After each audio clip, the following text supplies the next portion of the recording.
बिस्मिल्लाहिर्रहमानिर्रहीम। अस्सलाम वालेकुम नाज़रीन, कल एक बड़ी ख़बर सुनने में आई है और ये ख़बर कोई अच्छी नहीं है। ये भी नवाज शरीफ फैमिली से जुड़ी हुई एक ख़बर है जिसको पहले तो मजाक समझा गया या एक अफवाह समझा गया, लेकिन बाद में जुनैद सफदर जो कि मरीम नवाज़ साहिबा के साहबजादे हैं, उन्होंने खुद मीडिया के सामने इस खबर को सच्चा कहा और इसका एतराफ़ किया। नाज़रीन, नून लीग जहां एक तरफ नवाज शरीफ के आने की खुशियां मना रहे थे, दूसरी तरफ उनके घराने में एक बुरी खबर भी सुनने को मिली है। यह खबर कोई ऐसी नहीं कि इस पे हम लोग उनका मजाक उड़ाएं या फ़ख्र करें, क्योंकि ये एक ऐसी अफसोसनाक और दर्दनाक चीज़ है जिसको अल्लाह ताला ने भी सबसे ज़्यादा नापसंद फरमाया है, और ये जो अमल है ये तलाक का है। जी हाँ नाज़रीन, जुनैद सफदर जिनकी शादी बड़ी धूमधाम से आयशा सैफ के साथ हुई थी, उन्होंने मीडिया के सामने एतराफ़ किया है कि मेरी अपनी अहलिया से तलाक हो गई है और बराए मेहरबानी हमारे निजी मामले को ज़्यादा ना उछाला जाए। नाज़रीन, यहाँ पर कोई सियासत करने वाली बात नहीं, क्योंकि तलाक चाहे नवाज शरीफ की फ़ैमिली में हो या किसी और की, ये एक ऐसा अमल है जो कि अल्लाह ताला ने सख्त नापसंद फरमाया है और हमें इससे बचना चाहिए और अल्लाह की मग़फ़िरत मांगनी चाहिए, क्योंकि इससे जो भी हो दोनों घरों का नुकसान होता है। तो नाज़रीन, ये जुनैद सफदर जिनकी शादी बड़ी धूमधाम से कुछ देर पहले नवाज शरीफ के बड़े करीबी साथी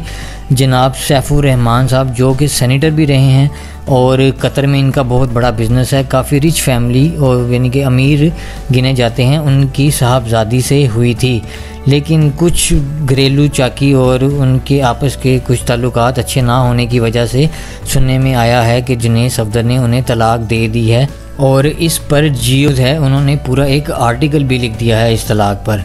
नाज़रीन, ये कई लोग इस पर इस तरह सियासत कर रहे हैं कि इन्होंने इमरान खान और जुमैमा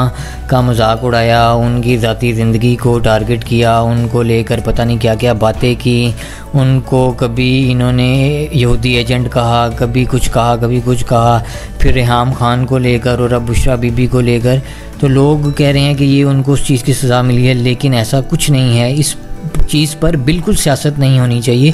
क्योंकि ये जिस घर में भी हो, चाहे वो इमरान खान का है, चाहे वो नवाज शरीफ का है, चाहे वो हमारा किसी का भी एक आम आदमी का भी है, ये अमल बहुत बुरा अमल है और इसमें हम सबको उनके साथ बराबर अफसोस में शरीक होना चाहिए और उनकी अगली ज़िंदगी के लिए दुआ करनी चाहिए कि जो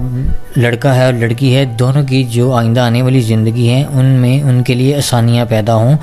ताकि वो दोनों इस गम से बाहर आ सकें। अब ये किस मजबूरी में हुई है ये तो जुनैद सफदर जानते हैं या फिर उनकी अहलिया जानती होंगी या उनके घर वाले, क्योंकि उनको कोई ऐसा मसला नज़र तो नहीं आता, क्योंकि ना उनको पैसे की टेंशन है, ना उनको कोई घर की, ना उनको किसी और चीज़ की। तो फिर कोई अंदरूनी वजह ही होगी जो कि नहीं बताई गई, इसलिए उनको तलाक देना पड़ी। क्योंकि अगर वो लड़की आयशा सैफ लेती तो वो खुला गिनी जाती, लेकिन ये